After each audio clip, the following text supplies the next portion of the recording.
Okay, hey everybody. Good evening to you. My name is Kinshawda Daniels. For those of you who are unaware of who I am, and I am also a home care agency owner. I do consulting for home care agency owners, and I also do a few other things. But today I'm going to be talking to you about private pay clients. So this is just a video overview to go along with my online course, which is private pay clients, which is intro to private pay clients. So we're going to walk you through the process for those of you who are established home care agency owners or those who are just starting out. This video, along with the course, will be very informative for you, very educational. It'll help you with giving you tools and tips and things like that on how to manage your private pay clients. Okay, so what I'm going to do, I'm going to dive right in. I'm not going to hold you long. Like I said, if you're seeing this video, it is a part of my online course called Intro to Private Pay Clients, where we give you the basics on how to manage those private pay clients. For some of you, this may be new. You're just starting out in the home care business. You don't know what to do, where to go, how to structure, different things in the company. I know, I get it. I've been there. I started my company back in 2016. I didn't know anything. So everything I know now, I had to either pay for it or research it and ask questions. You ask questions. Anytime you're doing business or starting out, it's going to take investments from you. I mean, you're going to have to invest in your business to see it grow and to get it where you want it. Okay. So with that introduction, we're going to dive right into the 3 points. I set it up as 3 points just to give you information on the highlights. This will be the most important things that you need to know when it comes to private pay clients. All right. So first thing up is contract.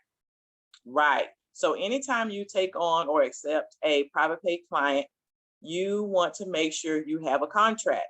Now, we could get into how the contract should look. Of course, you should have your business logo, business information, phone number, contact person, phone number who they can call in the event. Now, for those of you who have a client handbook, you should also have this information in your client handbook. In the case of an emergency, who can they contact? What's their name? What's their number? So you want to make sure you have those things on your contract as far as the physical form. Now, when we talk about contracts, you want to be specific as possible. Be very detailed. You want to lay out the terms of the contract. So you will talk to the person, the responsible party, establish a schedule. All right. So you want to make sure the contract includes their schedule that they have agreed upon. You want to also make sure you have the rate. So you will discuss the rate with the responsible party, and you want to make sure that you have the rate included in the contract as well. Also, you want to make sure you include your conditions.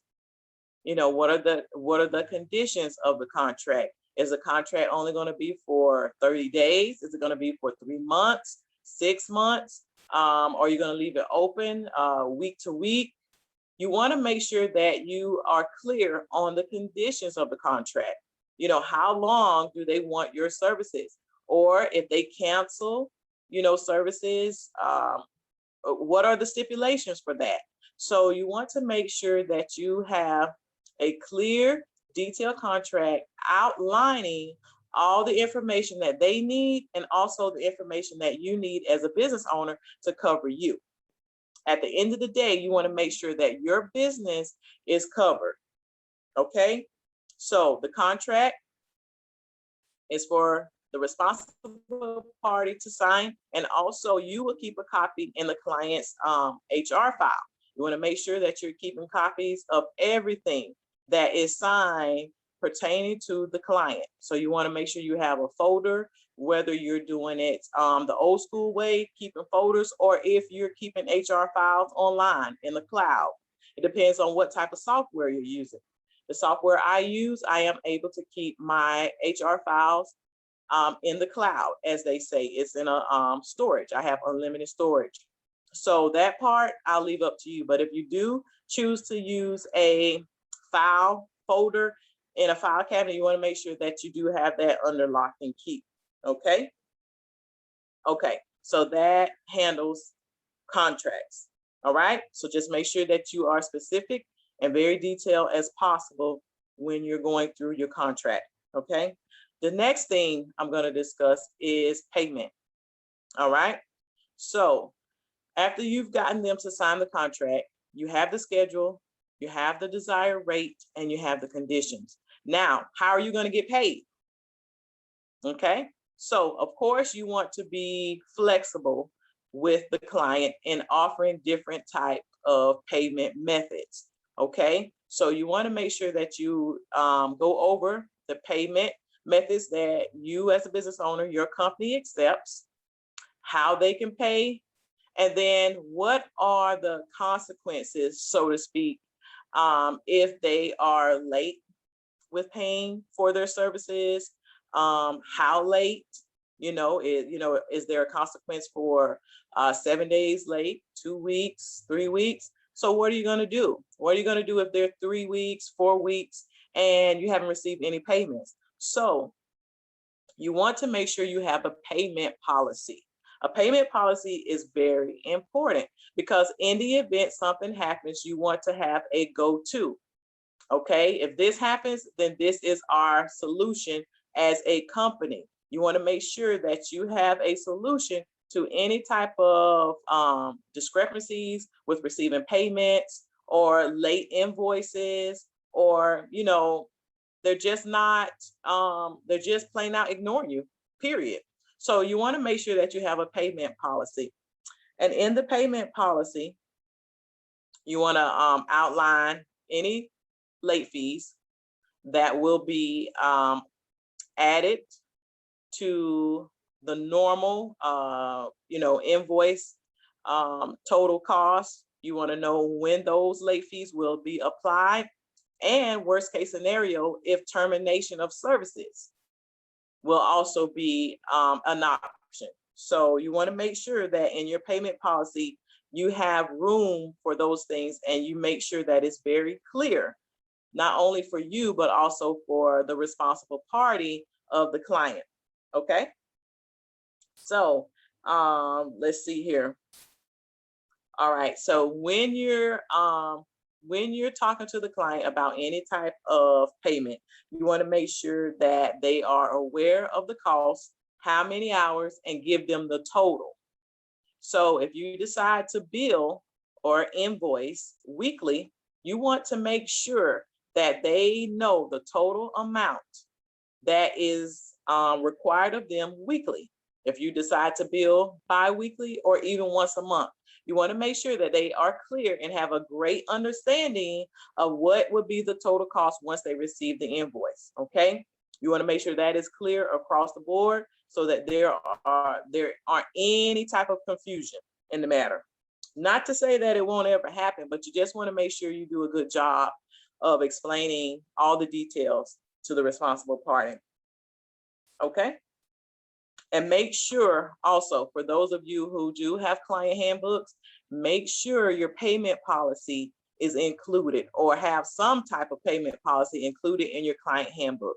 So whether you give them to the client physically in a physical form, or if you email them a copy of it digitally, you want to make sure that you have some type of payment policy listed in your client handbook. I mean, it can be generic, and then you can also give them the more detailed policy, in person or via email, however you decide to, gather up all their information. So also inside of the online course, we do give you a sample payment policy that you can download. You can download it, add your logo, tweak it. You can do whatever you want with it. It's yours. So that is something you can use as a guideline to, establishing a payment policy.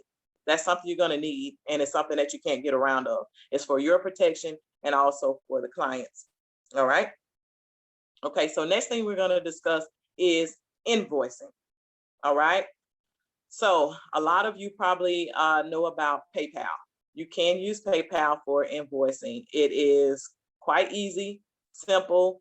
I use it for invoicing. I find it to be fairly easy. You know, all you do is set up your PayPal account. You connect it to your business account because you want to make sure you're routing all funds for business to your business account. So you'll have that, that record. Now, what you want to do when it comes to invoices, okay? When you set up a PayPal invoice, you want to make sure you have your business logo, business address, number, information, contact person name. It gives you the option to put all that information in. Now, when you're sending the invoice, you want to make sure that you have the responsible party's name, address, contact phone number in there as well. So when you go in to actually put in the service, make sure that you're putting in the type of service that your company is performing. You also want to make sure that the hours and the pay rate is correct on the invoice. Also, what I like about PayPal, they also give you a description box. So under the service type, you have a description box where in the description box, you can put the client's name. And if you're, invoicing weekly, bi-weekly, or whatever, you can put the date range in there. And I find that to be good as far as accounting go and to keep you on track. So, if you're using a EVB software, you can go in, look at the date range and mark it paid.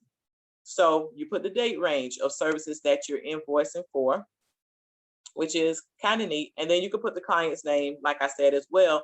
Then that helps you also to keep track and have a record, So you want to make sure your record keeping skills or bookkeeping skills are on point. So make sure that you're very detailed and you're putting all the information that's needed there.